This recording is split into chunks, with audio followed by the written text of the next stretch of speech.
Welcome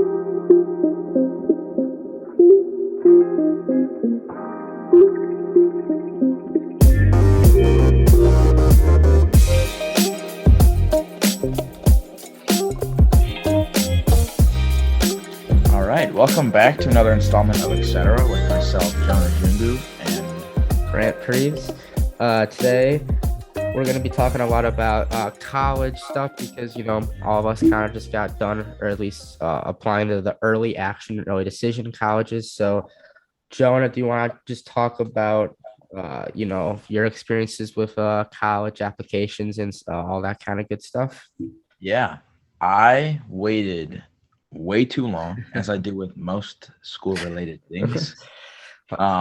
Luckily, I got everything that I needed to get done. I got done.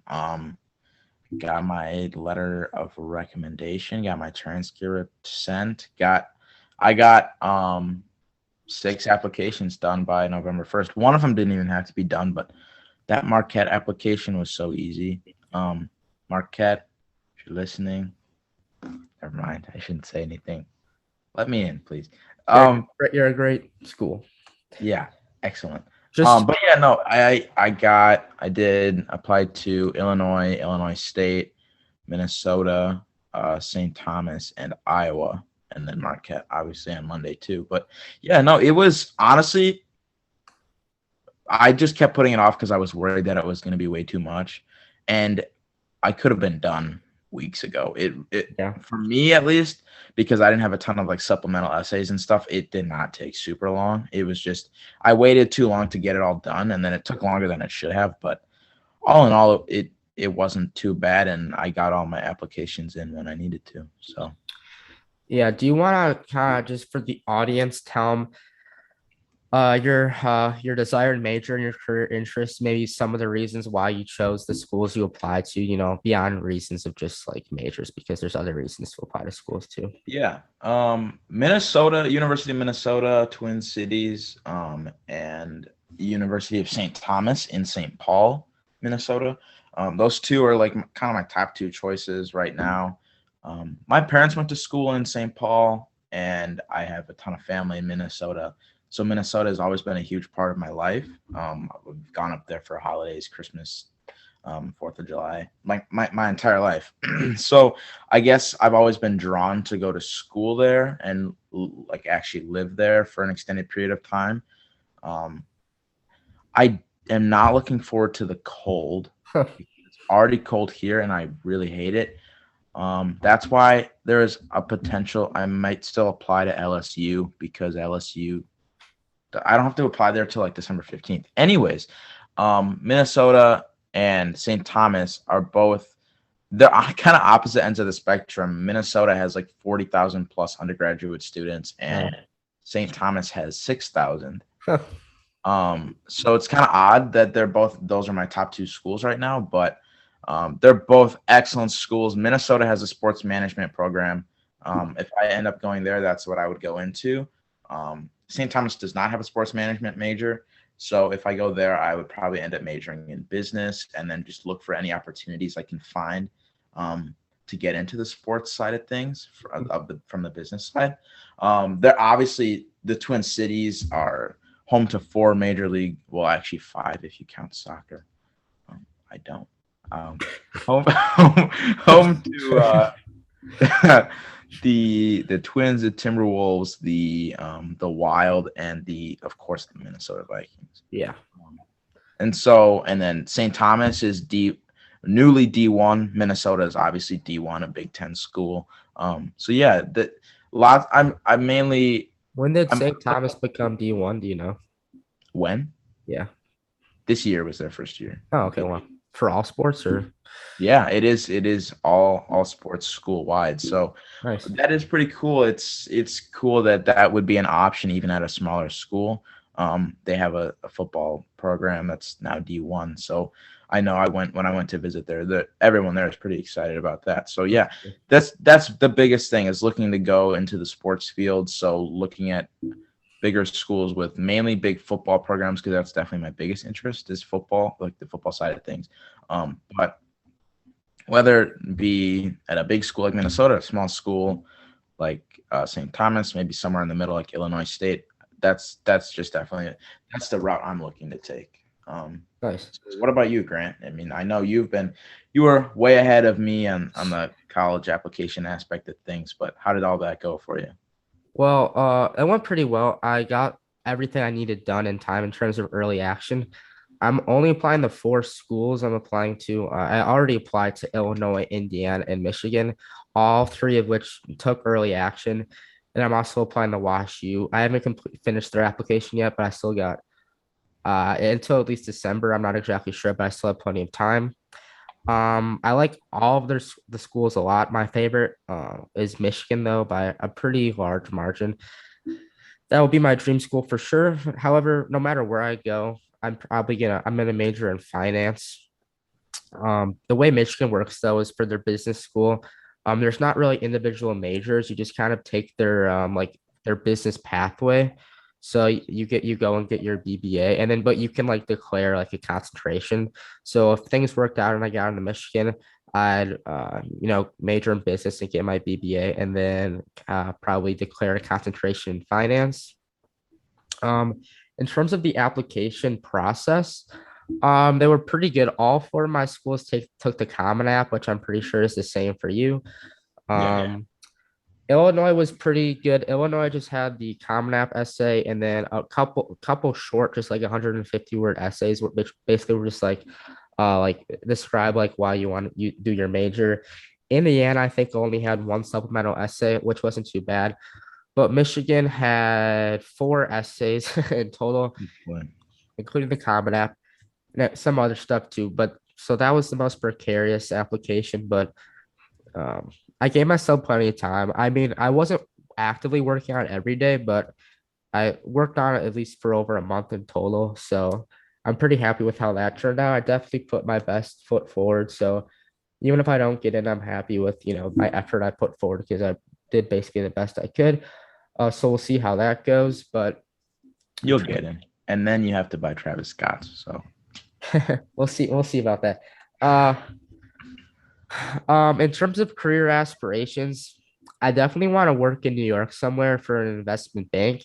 The dream would be to manage my own hedge fund. That obviously though, that's definitely a dream because that just takes, being on Wall Street for quite a while and building up your reputation because they don't just let anyone manage hundreds of millions of dollars worth of money, but that would definitely be the dream. So yeah, that's it basically in terms of college. It's just nice to basically it's out of our hands now. Obviously it sucks to wait, but I think we can agree it's the worst feeling to be in the middle of applying when you have a clear deadline ahead. So now at yeah, least we're done with the deadlines, and now it's up to the colleges to give us their decisions. So whatever happens, happens. But yeah, Johnny, you want to move on to player profile. Sports is in full steam right now in terms of the NFL and now the NBA. So yeah, you want to get going with that? yeah. So for my player profile this week, anyone who's been paying attention to the NFL, even if you haven't watched a single game, if you have been listening to anything, you know that Cooper Cup is on fire. He kind of like he just this year he just was like shot out of a cannon. He really hasn't slowed down. He wide receiver for the LA Rams. I don't know if I said that already, but yeah. So Los Angeles Rams. Matthew Stafford came in this year and he's really turned the team around. They've just looked like on a different level. They lost to the Cardinals and technically they're second in the division because of that loss. But I think anyone who's been paying attention, it kind of looks like they're the favorite to win the West. Currently sitting at 7-1, even with the Cardinals, but technically in second because of that loss. But focusing in on Cooper Kupp, he went to Eastern Washington. He was a third-round pick in 2017. Currently leads all of Division I in receiving yards, like over all time, with 6,464 yards. Granted, he went to Eastern Washington. I'm honestly not even sure what his competition was. Not to diminish any of what he did, but he didn't go to an SEC school or anything, so it could have been a little bit different. But yeah, he dominated in his 4 years there, which led to him being a third-round pick. I mean, he's at, I think, over 4,000 yards in his 4 years, but this year he's just been on another level. He has 900. He leads the league in yards, touchdowns, and 20 plus yard receptions with 924, 10 touchdowns, and 15 catches over 20 plus 20 yards or more. Sorry.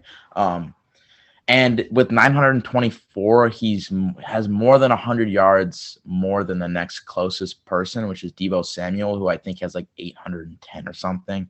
He's averaging well over 100 yards a game, more than a touchdown per game. He's just been on another level this year, and I'm not sure if he still is, but at one point he was on pace to break Calvin Johnson's single season receiving yard record, which is just incredible because Calvin Johnson has been, I mean, maybe not the GOAT of football simply because he had a shorter career than the likes of Randy Moss or Jerry Rice, but Calvin Johnson was on pace to be the greatest receiver of all time. And the fact that Cooper Kupp, who in years past hasn't even been the number one receiver on his own team, now leading the league in all those stats is pretty incredible. Yeah. So, Quite impressive. Yeah. Who do you have for your player profile this week? I got Alex Caruso of the Bulls, the point guard. He's not okay. I just personally like him just as a player and as a person. He's not like performing like absolutely incredibly. Really just the Bulls overall have been exciting, except for the last two games. A little bit about Caruso. His nickname is Bald Mamba. He is bald. I think he's bald by choice. I'm pretty sure even if he wasn't, I don't think there's too much hair to show. Hairline is quite unfortunate, so he just shaved it. Which sucks for him because he's pretty young. But oh well. Graduated from Texas A&M. Before he came to the Bulls this year, he was actually an NBA champion in 2020 with the Lakers. So good for him.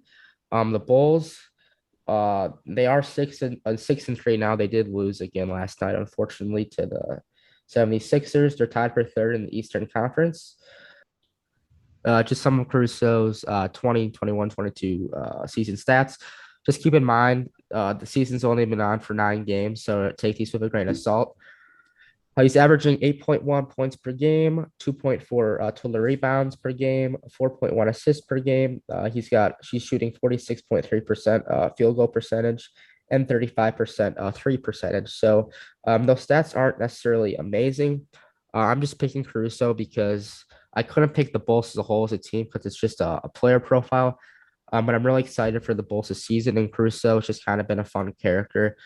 He's definitely, not the most athletic guy on the team. You got Ball, Levine, DeRozan, all those guys. But really just an exciting season. When the new city jerseys drop, I think on the 15th, I'll definitely be buying a Bulls jersey. I don't know who yet, but yeah, I mean, despite the Bulls getting off to a hot start, though, they have lost 2 consecutive games to the Sixers. This is their 9th loss in a row to the Sixers, so they definitely had trouble against them. Joel Embiid's, I think, the main culprit. He's just on another level. He's just amazing, especially against the Bulls. He seems, just to play spectacular.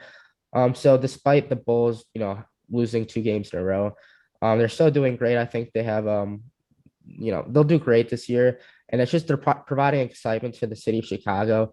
You got Ball, DeRozan, those guys. Just it's going to be a fun season for sure.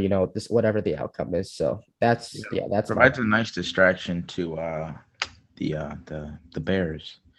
It's Yep. We don't have to talk about that, but yeah.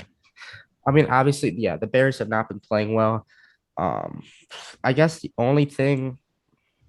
Is there anything exciting going on with the Bears except just Fields overall, his potential? I mean, this year, nothing too special is going to happen, but just looking to the future, perhaps with Fields, that's really where the excitement is. But obviously, it'll take more than a year to see hopefully his high potential come to fruition. But this year is not going to be that year, thanks to Nagy. He seems to really destroy any player with talent who comes near him. So, yeah. You got any thoughts on that, or you want to maybe start talking about some music you've been listening to of late? Yeah. So for my song of the week is actually it's an older song. It's not old. It's 3 years. Overdue from Metro Boomin's 2018 album Not All Heroes Wear Capes, featuring Travis Scott. I felt like kind of an idiot for never having heard this song, but it Well, when did you hear it for the first time? like within the past month or two Wow. on Wow. yeah, I know it's That's tough. pretty egregious. Well, no, I we was all have some of those songs that we've yeah. had. Yeah, I was actually listening to like the hip hop mix that Spotify will like make for you, where Mm-hmm. it takes like the songs you listen to and then adds like similar songs, and that's when I first heard it. I like, couldn't believe I'd never heard it, but within the past month or two, it's been like one of my most listened to songs. So Yeah. I don't I know. I think think that's the it's a best great song record. on that album, in my opinion. What? I think that's the best song on that album, in my opinion.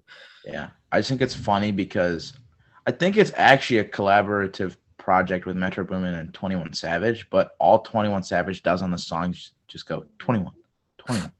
It's more than But enough, in my opinion. But yeah, I just think it's funny. But yeah, so that's my song of the month, I guess we haven't done an episode in a while, so yeah, I guess it's my song of the past couple months. I finally got over. No, I didn't get over Donda. I've just have started branching out a little bit. yeah, I think we can both agree that Donda is far better than CLB. yes. So glad we can come to that consensus a couple months removed from those two projects dropping. Yeah, looking back, as an overall project, Donda's most certainly better than Certified Lover Boy. That's an interesting name. But I honestly I don't really listen to the majority of either albums, but I would say there's a couple of songs from Drake's album that are probably a little more catchy and are more, friendly to the radio just because they're kind of fun to listen to and they're pretty catchy. So Radio friendly. Donda is entirely clean. well, not radio friendly in terms of a lack of profanity. I'm just saying like because on the radio they don't necessarily play like songs that are like better. They just play catchy songs that people Yeah. can't get. I'm just saying there's more like songs on Drake's album that are like more repetitive and kind of just almost made for like just a wider audience who just like catchy music. But Yeah, that's fair. It's okay. He's just an inferior artist. But yeah, well, that's probably true. He's definitely have less of an impact on rap. But in terms of the actual music, that's just subjective up to opinion. But it's not subjective that Kanye is more influential. There you go. I'll give there you we that. go. Okay. All right. Sorry to go off on that tangent. What do you got for your song? My song is appropriate because well, one, we haven't recorded. It's been too long since we've recorded. But I was waiting for Don Toliver, who some of you might know is my favorite artist, just by a little bit, no, by a lot. So he released his third album on October 8th. It's called Life of a Don. And I was waiting quite a while for that album. I know you as a Kanye fan are used to at least have experience waiting for albums longer than you should have to wait for them. Um, but I got really excited because Don Toliver, I think, tweeted back in July or even before that the album was going to be out pretty soon, but then it turned out to be quite a longer wait. So I did have to wait quite a bit, but I'd say it was worth it. When I first heard the album, I thought it was pretty good. I wasn't like ecstatic about it, but after listening to the album for about 6 or 7 or 8 times, I began to really like it. One of my favorite songs is Flocky Flocky, which features Travis Scott, just like Overdue. It's the fourth track on the album. And again, it was released October 8th. So I'd say that's my favorite song. So it was definitely worth the wait. I don't think Life of a Don's better than Heaven or Hell. Uh, but I do think it's better than Donnie Womack. So I'd say it's his second best album. And I'm definitely happy with it. It's the main thing I listen to now on the day to day. So yes, that's my song of the month. Let's say that. All right. I guess with that, both featuring Travis Scott album or Travis Scott songs, in the news recently has been honestly just a tragedy. At his Astro World concert Yeah. in Houston. Honestly, I don't know. Like, I don't think anyone really knows exactly what happened. It's just kind of crazy that it could happen like that. But 8 people died and hundreds were injured. And honestly, whatever happened, I don't even. You might be able to offer more Yeah. on what happened, but Yeah, I mean, I'm pretty sure it wasn't like, hey, it was not like a shooting or anything. It was just, I think, just way too many people, lack of just, security and overall just structure to the plan of the concert. I know there was lots of people breaking in, tearing down, structures and stuff like that, and just getting over people not paying for the concert and still going. I think there was like over 50,000 people there. So I think the death was just, honestly, just people being trampled, and stuff like that. I saw pictures of the concert, definitely a lot of people packed into a very small space. So I think it was just, overcrowding and people, getting trampled and things like that. Regardless of what happened, though, it's really sad. I know Travis Scott, I think, issued a statement this morning, about it. He's obviously, very, sad. His hearts go out to everyone who was affected, and he shows support for Houston, PD and things like that. But very sad. But there's also been like a lot of weird kind of conspiracy theories and stuff like that. A lot of blame going around. I really don't know how much of it's Travis Scott's fault. I'm not gonna. I mean, since I don't know, I'm not gonna talk to whose fault it is. All I do know is it's somebody's fault. To some degree. People are crazy. You can't really change the fact the people did act in a very weird way in terms of, just breaking in and stuff like that. But there's just a lack of organization, I think, with the proper planning and better security. All of that could have been prevented. What do you think, Jonah? yeah, I mean, just from what I've heard, like you said, there's weird conspiracy theories about people going around injecting people with whatever. I don't know. I honestly I haven't looked into it enough to take a stance, but obviously, like you said, like you can't really point blame. It just sounds like it was not well organized, Yeah. and the fact that could happen is just, I mean, incredibly sad, and it for that to happen at a, a concert like that, it's just, I don't know, it's really unfortunate.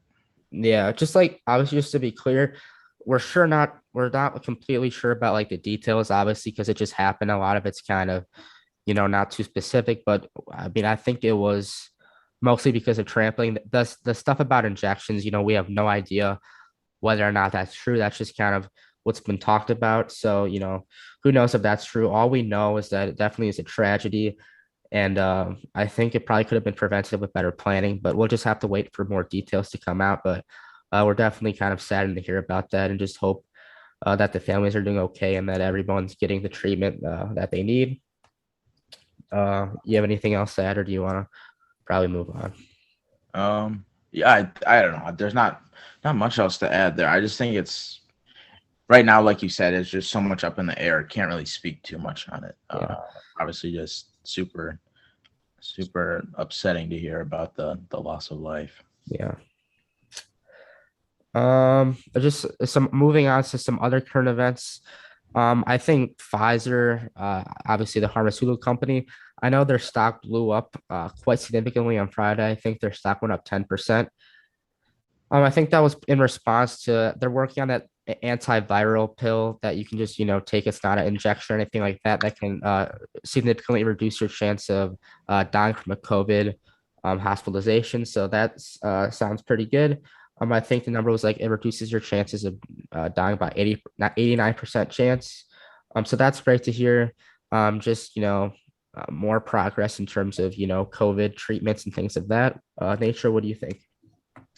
I mean, yeah. I think I've said this all along. It's an unpopular, maybe it's an unpopular opinion at our school. But I don't know. I think every single precaution that we can take to slow the spread and limit the deaths is something that I'm willing, and I wish more people were willing to take part in.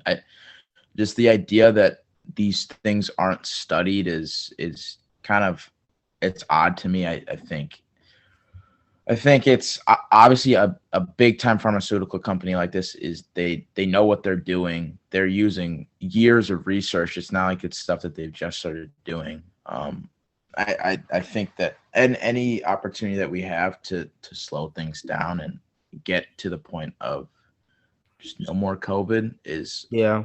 a great step that we can take. Yeah, obviously, like Pfizer, they're not just like making these drugs. Obviously, they have to be approved by like organizations and institutions like the FDA. So it's not just like there's nothing in terms of verifying and doing significant testing that these things are safe. Obviously, this isn't a political podcast. We don't really have any political views, or I mean, we obviously do have our own views, but we don't have an agenda. We would just say, follow the science and do what the experts are saying are safe. That's probably the extent to what we'll say to, because we don't want to get too controversial, even though trusting science shouldn't be a controversial thing, but it seems to be so these days, unfortunately. I think that kind of just speaks to the times and how crazy things are of late, but just trust your just trust the medical professionals and just do what they say. It was in the best, interest of you and your family and everything like that.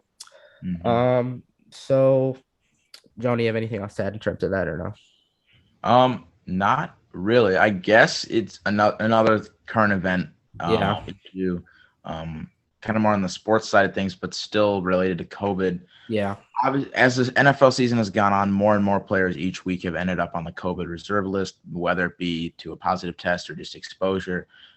This week, probably the biggest name yet, Aaron yeah, Rodgers, tested positive for COVID, and it was revealed that he had lied about his vaccination status for reasons that I don't really know. I know he had.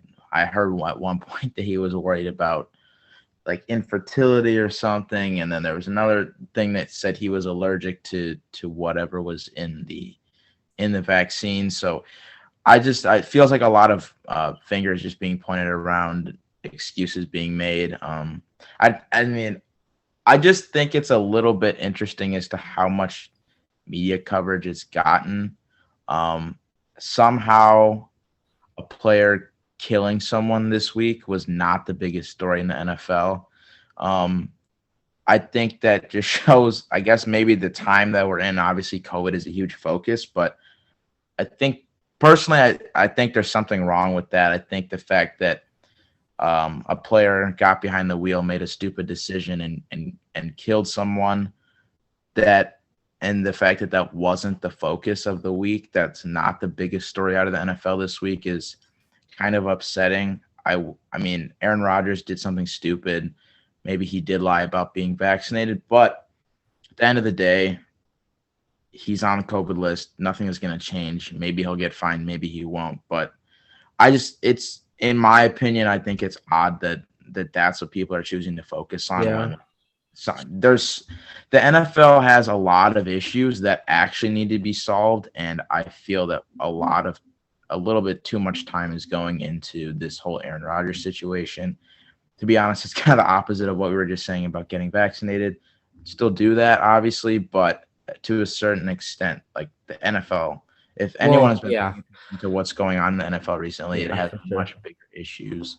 Um, I mean, I'll try to like clarify for those of you who don't know. Henry Ruggs, drunk driving, crashed into a car like what at 150 plus miles an hour. yeah, I think, Yeah. yeah, I mean, it's And then something like that. He was going trapped 100 right trapped before a the crash. trapped a woman and her dog in a car and the car on fire, and then unfortunately burned to death.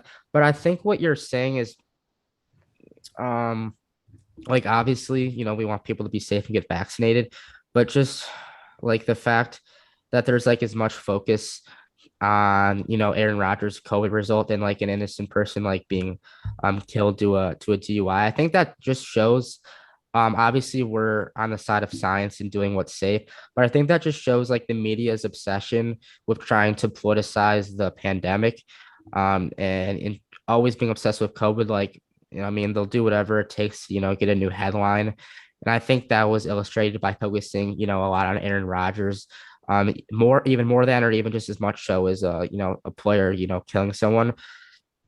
So again, not that you shouldn't get vaccinated because obviously we do think you should, but I think that just kind of shows that the media is always obsessed with kind of creating sort of drama and trying to sell headlines and things like that. And a huge way they do that is by politicizing the pandemic, which we're obviously against. I think just following the science and trusting medical professionals is the way to go with that.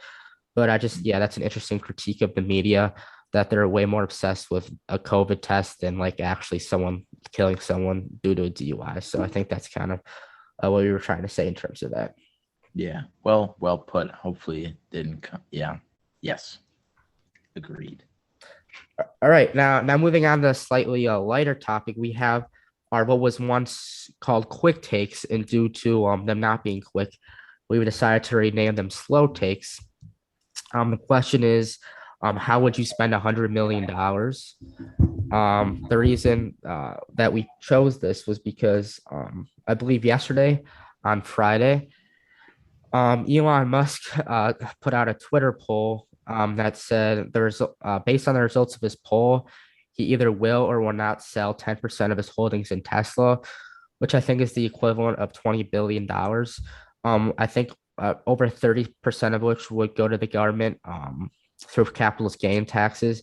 I think he did so because just he's been receiving a lot of kind of hate and criticism because obviously he's a billionaire, he's the richest person in the world, and lots of people think that people like him should have their unrealized capitalist gains taxed. So he's the only way he gets taxed because he doesn't really pay himself a salary is he has to sell some of his stocks, his holdings in Tesla, and then pay taxes off of that. So we offered, okay, based on whatever you guys want, I'll sell a pretty decent portion of my Tesla stock. A lot of it will go to the government through taxes. So the poll, I think, is just about done. It's looking like it will be a yes. So he will be selling 10% of his $20 billion worth of Tesla, which goes to him. He's just selling the stock, but 37% of which I believe will go to the government. It'll just be interesting to see how much that hurts Tesla stock price because if you sell 10% of any stock, it's probably going to have to go a little bit down in price to be able to find buyers for that many shares. So that's just kind of the backstory of why we chose that prompt for slow takes. Jonah, how would you spend $100 million? Obviously everyone wants to say like charity and all that stuff, and Which is good. which is great. And I don't know, maybe some would go there, but I think well, I gotta start from the bottom. Yeah, So of course. I think obviously the biggest thing like that I think every kid dreams of is being able to like pay off their parents' house and like pay off their cars and Yeah. set their parents up for life. Yes. I think obviously I think that would be my first order of business would be like setting up my family for life, and just paying everything off, being able to have them retire early and not have to work for the next 20 years. That would be definitely my number one priority. Past that, How much obviously, would you estimate that would be of the 100 million? well, it depends on how far I go. If I like buy them like a really nice house and pay that off, and buy them nicer cars and pay those off, and Yeah. like allow them like take vacations and stuff, obviously that could be millions and millions of dollars. Yeah. I mean, I guess it also like I don't know that it would only be my parents. I'd like to set up Well, like that's the question. That's how far do you go out because that can create some interfamily conflict. yeah, I mean, definitely like it would be really cool to like all my dad's side of the family that lives in Zimbabwe. I think it'd be really cool to be able to Mhm.